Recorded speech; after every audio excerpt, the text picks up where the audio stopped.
پاکستان اور I am F کے درمیان نئے بجٹ پر تجاویز کے لیے مذاکرات جاری ہیں۔ حکومت نے آئی ایم ایف کے اہم مطالبات مان لیے ہیں۔ ذرائع کے مطابق سابقہ فاٹا اور پاترا کی ٹیکس چھوٹ ختم کرنے پر اتفاق کر لیا گیا ہے۔ حکومت اور آئی ایم ایف نے آئندہ مالی سال پیٹرولیم مصنوعات پر فیول لیوی اور کاربن لیوی عائد کرنے پر بھی اتفاق کیا ہے۔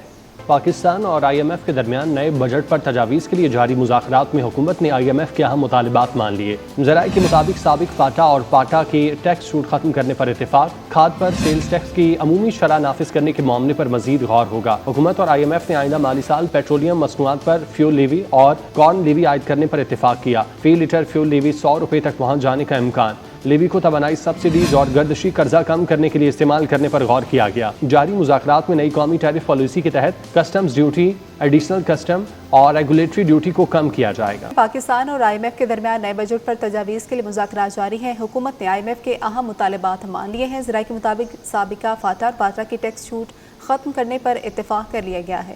حکومت اور آئی ایم ایف نے آئندہ مالی سال پیٹرولیم مصنوعات پر فیول لیوی اور کاربن لیوی عائد کرنے پر بھی اتفاق کیا ہے۔